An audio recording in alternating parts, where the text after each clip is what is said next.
All right, welcome everybody back to another episode of the Big Doug and Carmi Show. We're going inside the command center on Friday. Help us get a little closer to the action is my buddy The Beard. How are you? I'm great, man. It's always a pleasure to be able to come on and hang out with you.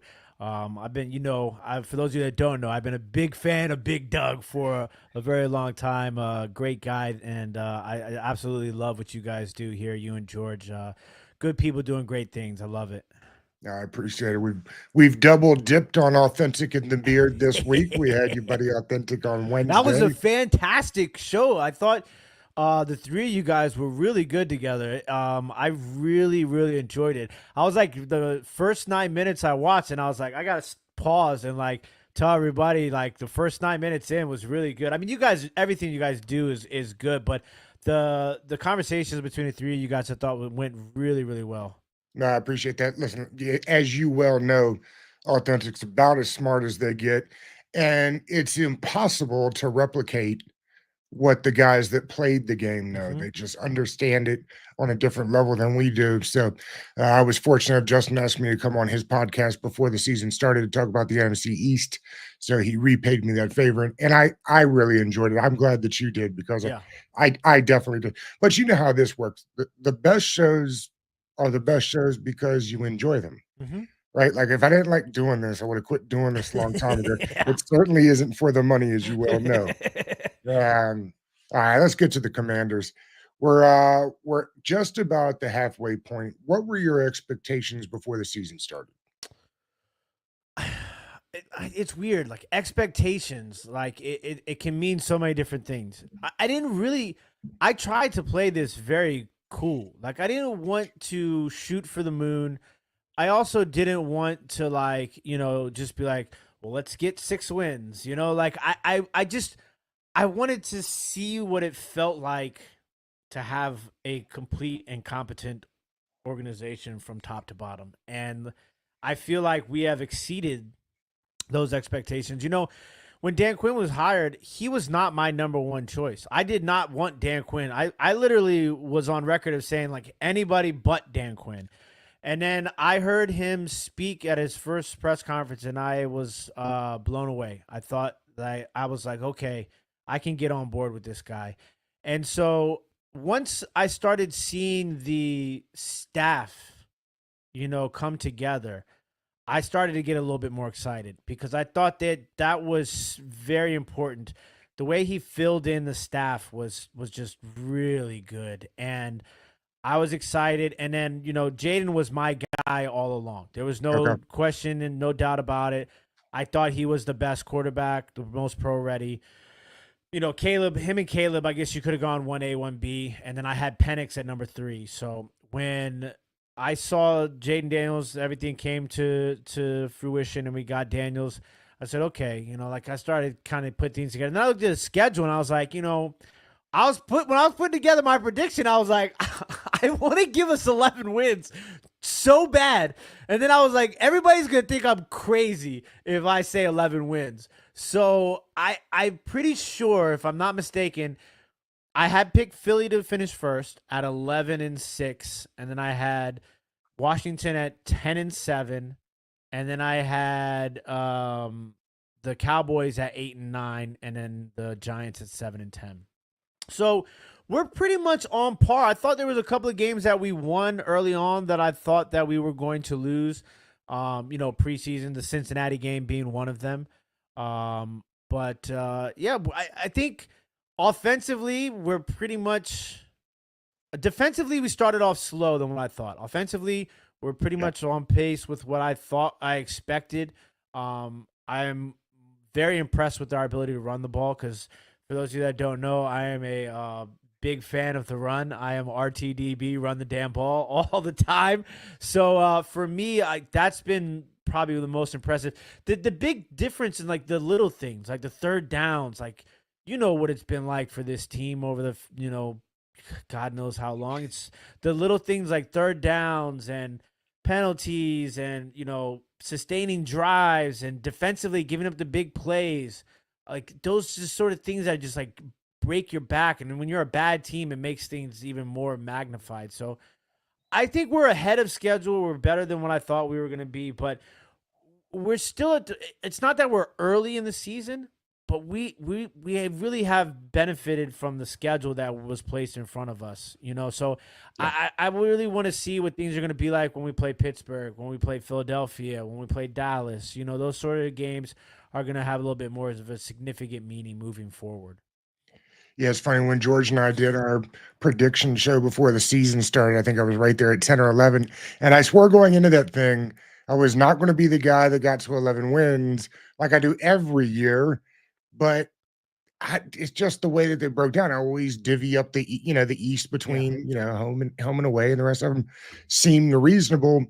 I think the biggest thing that has surprised me so far is, and you kind of alluded to it, I thought the defense would be strong early while we kind of worked the offense along. It was interesting. All off season, we had guys from all over the country come on the show, and one of the big things they said was, I don't know about Cliff Kingsbury. Right. I don't see that working. And even through the first couple of weeks, a lot of consternation nationally about what it was Cliff was doing. That now seems to be that nationally it's like an innovative offense that everybody is gobsmacked about. It doesn't feel real that that it's ours. Yeah. Are you worried? Is it too early to start worrying about losing coaches? Yeah, yeah. Well, I'm not. That's the least of my concern. To be honest with you, I think Cliff likes where he is and what he's doing right now. Like As he should. as somebody who he's been through in so many different aspects of the game. He's been a head coach at both levels. He was a special assistant. I think that's what his title was at USC. Yeah. He's been a coordinator. I think he really is. It's tough. I think people who don't realize how tough it is to be a coach at a high level of football. Yep. Even when some of these high school programs that are like really like national high school programs and prep schools and stuff like that, it's draining. And I think that it's important. I mean, it's like that with any job, right? Like it makes life a lot easier when you enjoy what you do. It's like we were talking about, like doing, what we do here and making content. And I think he enjoys what he's doing. And I think his contract, if I'm not mistaken, is a 3-year deal too. So I guess that's the reason that he didn't go to Los Angeles is he wanted the third year. yeah, and I think that like it's tough Or to Las walk Vegas. Las away Vegas. from something like it's not, like he's made good money in his life already. He's still super young. He has the ability to do whatever he wants. But like if I were him, I would want to be part of something special. And I feel like that this is something special. Like I feel like moving forward, people are going to like for the first time in a long time, and the last time that long time it was just because we were giving away money, But like Yes. now, I feel like people are going to want to play here. They see what's being built from the top down, and like the history of the franchise matters again, and I think that that's super important. So I don't think it's too early to worry about that, and I try not to worry about stuff like that in the middle of a season anyways. Be interesting. This will be the first time that somebody sees Jayden for the second time. Mhm. It'll be interesting to see. I think it was Cliff when asked about it said, "Well, you always keep a couple of extras in your back pocket for when you see somebody the second time." I think it would be really interesting. I think the Giants defense, I think, has the best defensive line we'll see all year. That's my opinion. The Eagles get close just because of how nasty that freak Jalen Carter is. But for my money, Dexter Lawrence is a top 5 player in the league, not just defense, offense, just in general. Uh, the offensive line for Washington may be the biggest surprise of the season. How much different will this game look than the first go round? I think, the obvious first thing that we're going to look at is going to be, based upon the trajectory so far of practices and so forth, is this is going to be the first game that Brandon Coleman takes 100% of the snaps at left tackle. So, Yes, Brian Burns is going to be lined up in front of him. No Cornelius Lucas, it looks like. I have not checked the practice report today, but Lucas is out. he's out. Okay. So, Yeah. I think that that's going to be, the biggest tail right there. And I think that the big thing about what Cliff does is, and the big difference between this year and last year is the schemes, the play calling, like knowing what your guys are good at and utilizing that, as opposed to just calling a play and hoping that those guys do what they're supposed to do when they're supposed to do it, right? Yep. And so I think that, New York has the ability to get to the quarterback. Obviously, they lead the league in sacks right now. I want to say it's 35 in total. So, they have the ability to get to the quarterback. But I think that, you might see a little bit more quick game. Obviously, you're going to see some running attack as well. New York Giants allow the most yards per an attempt of anybody in the NFL right now. And, that's going to be something. They allow the sixth most rushing yards at 141.8 per game. So I think you'll see Cliff try to attack the run game to kind of ease things up on Jayden a little bit. And it's interesting because, like, you're a baseball guy, so in baseball, when the lineup comes through for the second time and you see a pitcher for the second time in a day, right? Mhm. Like, generally Yep. things kind of change a little bit. You got an idea of what he's throwing that night, because it changes from night to night, obviously, or start to start. And this team is a lot different, albeit it's only a 7-week difference, Yep. Almost than it 6 weeks. was in week 2, and same thing with the Giants. So I think the offense has progressed a lot since week 2. So I think that we can benefit from that for sure. But I also think that, just like with anything else, that they have tape on Jayden Daniels a little bit more now. So they'll probably do things a little bit different, as I would hope that we would as well. Yeah, it's the run game to me. I mean, they got to smash them with a hammer on Sunday, and they've been good at that. Brian Robinson, maybe one of the more underrated players in the whole Absolutely. league to me. And a lot of people said it that Eckler was injured last year. He looks like he's got a little bit of that burst back. I like the way that they're kind of trying to handle the division. They've got a unique way of being able to get in and out of runs using multiple formations that kind of look the same. I think, a 2 touchdown score game for Robinson, I like for this week.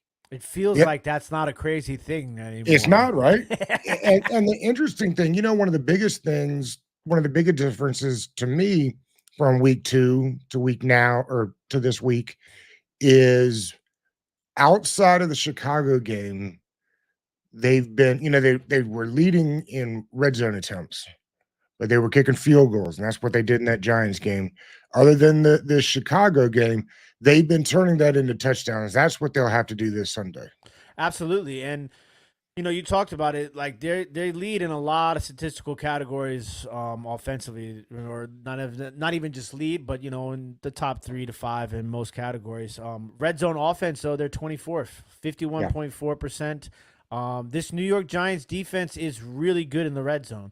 They have the 5th best red zone defense in the league, only allowing opponents to convert in the red zone 42.1% of the time. So that's definitely going to be a battle. Obviously, we went 0 for 6 in the last matchup, and there's been some rough moments in that. And there's a little bit of a mixture of things that go into that, and it's a little bit difficult because normally, like, it's easy to kind of pinpoint it. Like, we don't have that big target tight end, like everybody always wants in the red zone, that sort of situation. I think that that's something that they'll probably been working on, and I think that definitely left a sour taste in their mouth offensively. I feel like this team and this unit, both sides of the ball, they're very professional and they understand what's at stake here, and it's a pride thing too. It's something that I feel like you didn't have here in past years. So I feel like that's something that's going to be a key point for them this week leading up to the game. Trying some new things in the red zone, maybe some new packages, some new plays and stuff like that. And I think sometimes just trying to figure out when to use and when not to use Jayden in the red zone, Yep. I think is going to be key. But I'm always been a guy that's like, don't get too cute, don't overthink it. And I think that you see that a lot in the league right now. And so for me, I just think, like you said, if you just got to pound the ball, this is a good opportunity for Brian Robinson to have that sort of game in the red zone, especially. Does not having, and I say this without being disrespectful to Terry, but they don't have like Terry to me is one of the better receivers in the league, but they don't necessarily use him as a standout one, if that makes sense. Like Yeah. it feels like it's a group effort. Does that make it easier for a guy like Jayden? I think absolutely, I would agree. Yes, and I know there's a lot of fan base like clamoring for a number two, right? And I'm not saying that I wouldn't welcome a T Higgins on this Sure. team, right? Sure. Like I'm not an idiot, but I think an offense like that, because when you talk about a balanced offense, you normally talk about a run to pass ratio, right? But I think if you dig deeper into the definition of a balanced offense, it's a guy completing a pass to 9 different receivers in a game. You know, 4 guys getting 40 plus rushing yards in a game. Like it keeps a defense on its toes. And, Terry McLaurin is, I feel like there's some things about Terry McLaurin. It's interesting to me. Like some people are like, oh, well, now he's got a real quarterback, right? But I think Terry McLaurin's gotten better as a player this year, too. And I think it's more than just having Jayden Daniels. And, he's fourth in the league in receiving yards now. And he's kind of done it quietly, especially with those first, 2-3 weeks of the season. It was the first 2 weeks of the season where Yeah. it was Right. kind of like really, rough. So I think it helps Jayden Daniels. It helps the play caller. It helps the offense as a whole because it keeps the defense on their toes. You don't know, like, Ertz is such a huge part of this offense, and he doesn't have staggering numbers, but he's a guy that's going to get you a first down on third down across the middle. He's a guy that can get you, as of late, feels like a 4 to 7 receptions, 40 to 70 yards, and that's huge to get that sort of production from your tight end. It opens things up for the offense as a whole. Nick Ackridge is always telling us on Tuesday film breakdowns that he's no yak Zach, but he catches everything that comes his way. And you're right, he's been a chain mover. The other guy that I think doesn't get enough credit, you can tell when Noah Brown's not in the game. Like for the games that he missed or wasn't a part of the team, he's got a different size to him. And I think as the year goes on and he's with the team more, they'll find more and more ways to get him the ball. He's probably not being talked about enough right now as to what he does and can offer to the offense. He's like Robert Ory. He's like a big Love shot that. Bob. You know what I'm Yes. saying? Because if you look at his catches, and he had a rough game last week prior to the Hail Mary. He had a Yeah. couple of drops. But I think, and he had some penalties that probably should have been called against him in the Ravens game. But if you look at what he's done, it's not about volume, but boy, has he had some big catches in some big moments. On some third downs, on in the fourth quarter. The Hail Mary, he just happened to be the guy there. So like he's one of those guys that it's like, I don't think you look at him as a guy that's going to go out there and be like 1A, 1B, like A.J. Brown and Devonta Smith, Terry McLaurin, and Noah Brown. You know what I'm saying? Like that's not the type of receiver he is right now in this system. And I think that can change, obviously, but I think he's done really good of what we've asked him to do. And I think that's important to have a guy that, Jayden feels like, okay, if they're doubling Terry, Ertz isn't open. I need a big play in the middle of the field.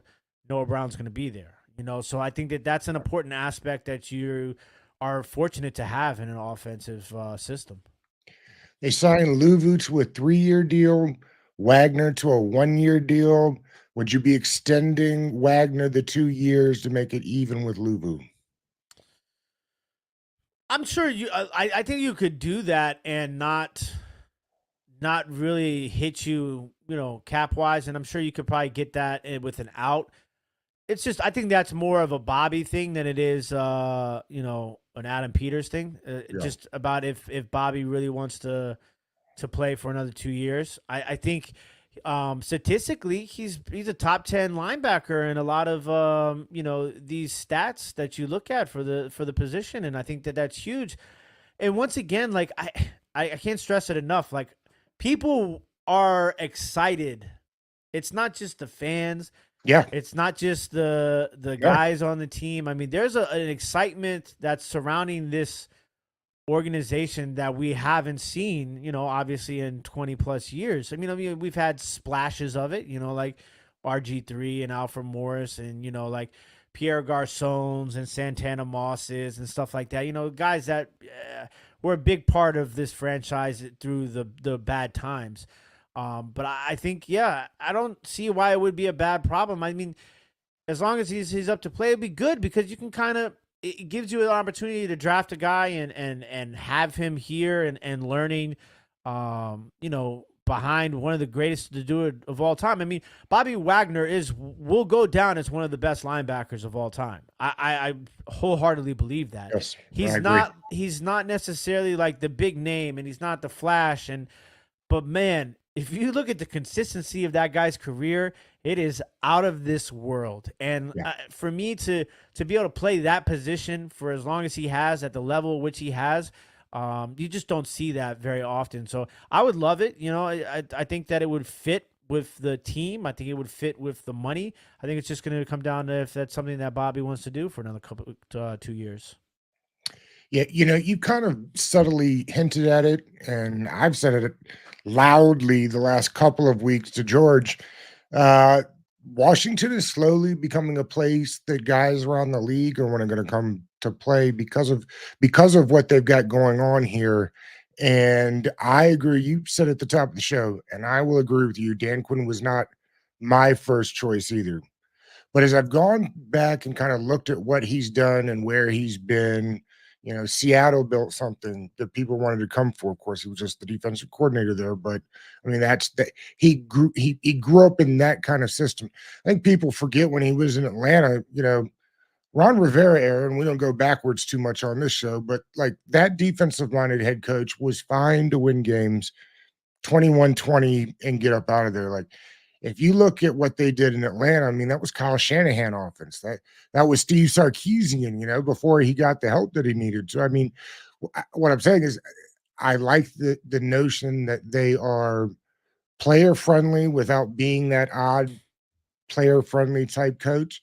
But that as a defensive guy, he is uber aggressive and wants to get to 40. And I think those kind of coaching staffs are what guys I mean, that's the modern NFL. It's like Washington, welcome to the modern NFL, and it's crazy. And that goes back to what I was saying about just the cohesiveness of the franchise from top to bottom. Like Peters, Harris, Quinn, like they work well together. And I think bringing in Cliff Kingsbury was the icing on the cake. Like it's just that like, a lot of these defensive mind coaches, like you just kind of have to have the right blend of offense and defense within your coaching staff. Bringing in Anthony Lynn as the running back, and stuff, the small things like that. I mean, when you look at the coaching staff from top to bottom, they did such a good job, and it's I am really excited about the future. Obviously, having Jayden Daniels is huge. It's not just What's the about the play biggest on the thing that surprised you about Jaden so far? biggest surprise about Jayden so far. It's tough because not a lot surprises me about him. I think the lack of turnovers. I'll just go ahead. I mean, like Yeah, it sounds two seems of like them a it's year, right? yeah, it seems like a simple thing to say. And because like all the things that people said about him going into the draft, I didn't agree with. Like the Yeah, throwing across the middle, the fragile body, like can't process, and still people come up with this crazy notion of the one read quarterback, which I don't. When did that even become like a thing that people like use as a phrase? Like, I don't know. That's a whole nother story for another day. But like, I guess just because no matter how good you are coming into the league, there is a difference of play, right? And turnovers happen just because the defensive looks are more exotic. The players are faster, they're stronger, they're bigger.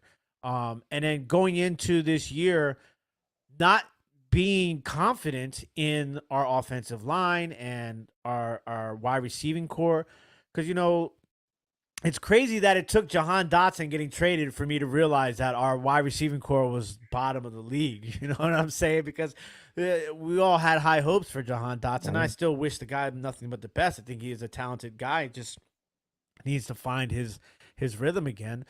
But yeah, all of those things just they ended up working out, and he's been really good with the ball. Knock on wood, But like, you've seen a couple of missed throws, and the one red zone turnover, but you haven't seen anything egregious that stands out, and you're like, oh, that's a rookie. You know what I'm saying? So Yes. I guess that's the biggest thing, is that we're this far into the season, and I haven't seen one of those moments yet. Now, albeit we haven't necessarily played, the best competition in the league, but still, you would think that you would see a couple of those here and there this far into the season. And they went into Baltimore and gave them everything they could have. I mean, the score might not have looked like it, but that I understand that's not the same maybe Ravens defense that we've seen the last couple of years. But you go in there and put in that work. I mean, I think that's says something. I think for me with Jayden, the one thing that I've noticed that I guess I didn't realize, and I've watched a lot of SEC football, Yeah. but I didn't watch, I didn't watch all the LSU games. I'd be a liar if I said I did. But he gets up for big moments. Like the smile comes on when it's go I time, love that. I and love you that. have to love it. Like I look at my wife while the games are on, and I find it funny how many times during the course of a game I said, "Man, it's so different to have a dude back there." That's You the know what I best way to mean? say it too, like a dude, because like That's it. he doesn't, nothing seems to phase him, and Yep. it's like from the moment he walks out of that parking lot until the moment he gets back into his car, he's the same dude, and it's not like that, like same dude where it's like no emotion, right? It's not that. It's just that he's confident because he's put in the work during the week, A during the lot off of work. season, like he Yeah. puts in the work. So it's like he feels at ease. But man, when they show him and you just see that little smile through the face mask, like when he knows he's got something or he did something, like it's just there's a level of confidence that you haven't seen a quarterback have here in RG3. And even RG3 looked a little scared at times. You know I what I'm think saying? you're Like, right. I remember watching Patrick Ramsey, who, God bless his soul, I feel like that guy probably woke up in the middle of the night sweating sometimes because I thought he was getting sacked when he would probably get up to get a snack from the refrigerator at 2 in the morning, looking over his shoulder for a linebacker. You know what I'm saying? Oh, I do. Yeah, and it makes everybody right. Yeah. You know what I mean? Like obviously they've to me, I've said this on the show a bunch, so for those that watch regularly, they're probably tired of hearing me say this, but it's not just Jayden, it's Biotis. That guy to me Yeah. maybe was the biggest addition outside of Jayden Daniels for the whole offseason. It is amazing to me, and that's why I say it so much, that you could be in shotgun pistol that much of the time. And I don't know that I've seen one snap go high or go low where Jaden's having to fumble the ball trying to get a hold of it. I think he's been remarkable this season. Yeah. I mean, And Dallas got to be sad not to have him. listen, Dallas wants about all of their players back right about now. I You know know what that's I'm right. saying? And their coaches. Yes. But listen, you heard it. Well, we talked about it, but some people were obviously a little bit more vocal than others. We need a left tackle. Why didn't we draft a lineman and this and that and this and that? And like our offensive line is horrible. And we're going in. And that's can we? Is it safe to say that that's the biggest surprise of any unit in the entire team this year is Oh, no offensive line, doubt. right? Absolutely. So I mean, like it just goes to I show mean, you. if I told you at the beginning of the year that they were going to rotate left tackles at about a 50-50 clip, not right guard, not right guard like they did with Cosme or whatever they did over there, but left tackle, and that was going to work out in their favor, you'd have laughed me off the podcast. Yeah, yeah. If there, people would go, they'd be after your head for sure. And we talked to Jim Nagy about Coleman, and I said, "Where do you see him?" And he said, "I think he's a natural guard." And I said, "Sounds like Peters wants him to play left tackle." And Nagy says, "Well, listen, I'm not here to second guess Adam Peters. So if Adam thinks he could play left tackle, he might be able to play left tackle." And he's been pretty good. And to your point, be interesting this week. First game where it'll be the Brandon Coleman show. Yeah.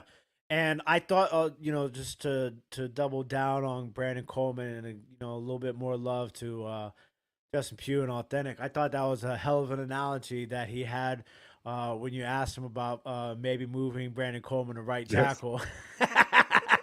Yeah. Like I like mean, the ass with the other hand. that was. I mean, I couldn't have thought. There's no way you could explain that better than the way that he did. So, I mean, and think about it. Like people were really clamoring.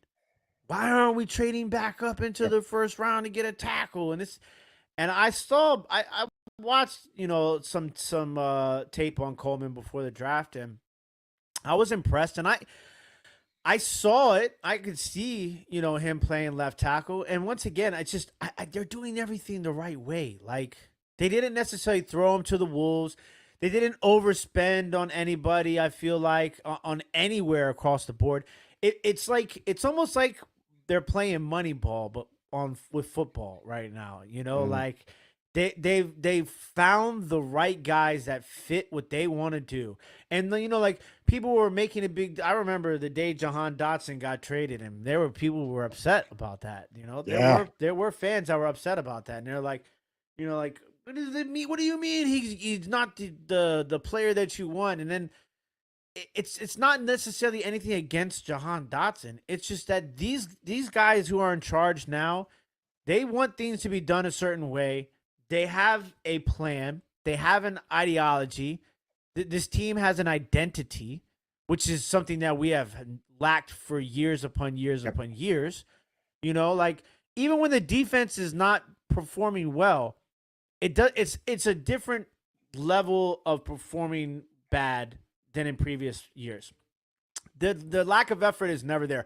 I'm a big Doc Walker guy, right? Like that's Yes. my guy, right? Because Yes.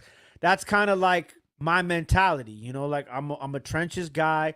I'm a a dog guy, fight guy. You know what I'm saying? And that's what you see in this team, offensively, defensively. How many times have we seen Luke McCaffrey throw a block? That guy's Yeah. a rookie. He gets a couple passes a game, maybe. But man, when you put him in the game and you ask him to throw a block, the kid throws a block. You know what I'm Well, that's saying? why Jahan's not here, right? Yeah, exactly. And so like it's just sometimes I've never been like this before, but I'm like, yo, I'm not going to question nothing. I'm not going listen, you guys, I'm going to let y'all do what you do. I'm going to sit back and the more and more the time goes by, I understand more what their plan is, what they're trying to do. And to think about where we are now, and like I'm gonna say it as many times as I get a chance to, because I am a realist, and I also have Authentic to keep me in check if I get a little crazy. But the schedule is a schedule, so like there's still a lot of football left to be played. But to be where we are now, moving forward into next year and having the money that we have, the draft capital that we have, we'll find out if we make any moves at the trade deadline. I'm starting to think that they don't make a move at the trade deadline I at agree. all. I agree. And I, I I think would not I be think if upset with John that. Allen was still healthy, they might have looked to move him. I do think that just because it aligns with what they're doing. I don't think they were going to give him another contract here. So maybe there, but I don't think they're buyers. Yeah, and it's not even necessarily that I don't think that they're buyers. I just don't think that it has to be the perfect scenario. Yeah. And I think that like if they were presented, because like people get traded right now, right? They're like, oh well, Deontay Johnson got traded for a 5th-round pick, and Devontae Adams and DeAndre Hopkins and Amari Cooper, but maybe none of those guys fit what we're trying to do, and like they obviously have a plan, and not even necessarily fit what we're trying to do schematically, but on the the business aspect of things, the roster building aspect of things. So it's just, I'm really trying to take things 1 week at a time. That's Yeah. like my mentality, and it's just I'm enjoying it a little bit more as each week passes.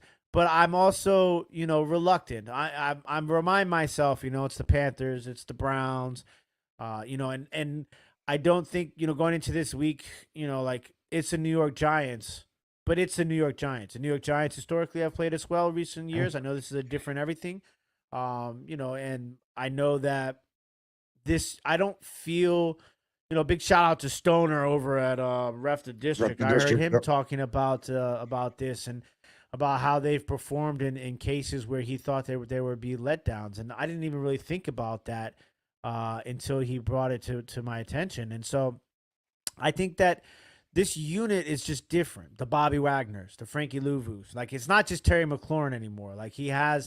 he has a surrounding cast of guys that have the same mentality, and I think it shows.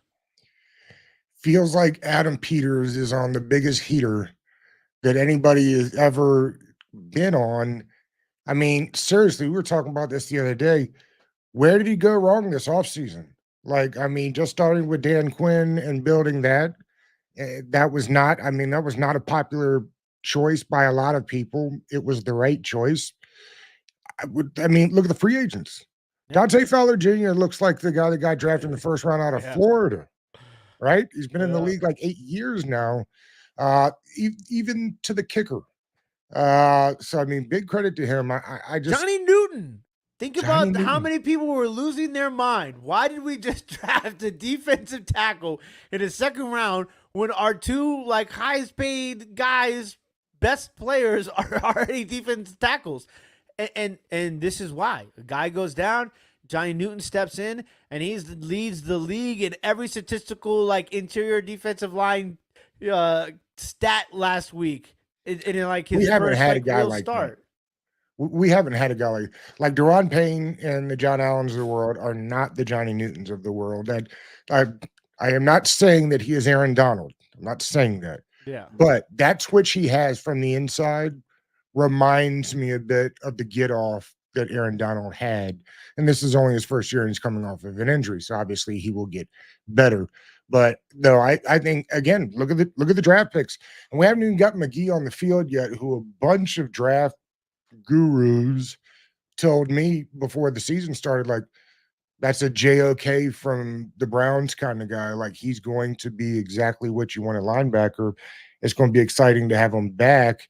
Jeremy Chin, another guy on a 1 year contract that kind of got lost in the sauce down there. Be interesting to see what they do with him going forward. Yeah, I think that that's going to be, like I said, I don't want to look too much into the future, but Mhm. I think that that's going to be an interesting aspect. And I think we won't have a real definitive idea of how that all those 1 year deals are going to play out until the season plays out. But it'll be interesting to see like who comes back and those sort of situations, who gets new deals, because they have a lot of money to play with, and you want to upgrade when you can. I think that that's the biggest thing is like no matter how good you are at a certain position, you should always be looking to get better. All right. What's the key to beating the Giants on Sunday? Oof, I mean, listen, there's a few things we got to run the ball. That's my biggest thing. I think their run defense is vulnerable. I think that it helps Jayden Daniels as any quarterback to have a run game. So I expect Washington to run the ball. I think you have to be efficient in the red zone. We talked about that how successful the Giants defense is in the red zone versus how we've struggled. Over 6 weeks. I think that you need to go in and really attack the red zone. I'm not necessarily saying go for it on fourth down every time you're in the red zone. Don't mistake what I'm saying, but find a way to score touchdowns. It's super important. I think penalties too. Penalties have when we've been bad in the red zone or when we've not been super successful in scoring points. A lot of that has to do with penalties. Yeah. This team can move the ball from their own side of the field to the other side like all the time. That's been something that they've been able to do every single game. But the portions in which we have not been able to succeed has been a lot of it has been self-inflicted. I think we had 11 penalties in the first matchup against the Giants. So, I want to try and, keep those penalties down. And, to correlate with the red zone percentage being better than it has been and better than it was in the first matchup, you need to score points. Keep your foot on the pedal. I think that this is something that you talked about Dan Quinn being aggressive. I mean, God, do I love the 2-minute drill before halftime more than I ever Yes. have as a Washington fan. Get Um, points. Great thing. Let's get more points. yeah, and so I think also is stopping the run. I think Tyrone Tracy is clearing concussion protocol. He has been It's fantastic. amazing that you can get through concussion protocol that fast. That was a Monday night game. Yeah, and I think that he's their best offensive player right now outside of Malik Neighbors. There's only two people in the NFL right now that have more rushing yards than Tyrone Tracy since week 5. That's Derrick Henry and Najee Harris. So you definitely have to keep your eye on Tyrone Tracy, stop the run. And then the three-headed horse that I think has been the biggest turnaround for this team and the biggest reasons for their success so far this year are time of possession, turnovers, and third down. If you can come out on top in those three categories, I think you'll be successful and you'll be able to walk away with the victory. What do you think the score looks like? I've been asking my commanders to give me 30 almost every week. I think they'll get close this week. I think the defense will step up. Daniel Jones still hasn't thrown a touchdown in at home since 2022. It's incredible. It's kind of crazy, but I think that they'll have a sour taste in their mouth for the way that they performed in week 2. I think Dan Quinn is a guy that will remind them of that all week long. I'm going to take Washington with a final score of 29, New York Giants 15. Tim, this was great, buddy. I always enjoy doing these with you. What's going on with your channels coming up soon? Well, we do our, we're live 4 times a week on Authentic and the Beard. Sunday, we'll be live in the morning. We'll be doing our fantasy show where we help people answer their sits and start questions. And we give you guys some guys to kind of look at, whether it's season long or daily. We also pick How every many single how many leagues you in this year? 7 leagues season 7. long. That's not 7 bad. leagues, yeah. And then I probably have like 12 or 13 best ball teams, which I really like. I think best ball is a really It's good. fun one if you get into that side of things. And then I do probably like 3 or 4 lineups every week for the Sunday daily fantasy. So, and then we pick every single game against the spread and the over and the unders on Sundays. And then Monday, Authentic will do his Giant overreaction, where he talks about the overreacting that Giants fans do and media after a game. And we might be doing a little special with the two of us this week, since it's the matchup between the two of us, and we might have a Yeah. special guest coming up as well. And then Tuesday and Thursday nights are our normal, regularly scheduled program. So, yeah, we try to keep busy. Authentic has been doing Bleacher Report. It's been going good for him, and we always try to keep busy. It's a lot of fun for us. I mean, you Yeah. know how it is. Like you said in the beginning, like we wouldn't be doing this if we weren't having fun. And I'm fortunate to be able to know a lot of the good guys in this business, like what you and you guys do here at the show, you and George, and a lot of other guys in our space, whether it's the Giants or the Commanders. So I will always be available to come hang out with my guy Big Doug. He's one of the Good. best in the biz. I appreciate that. I saw the shirts. Send me the link when those things drop. Yeah, we'll do. Okay. Thanks, buddy. Appreciate you. Appreciate you, boss.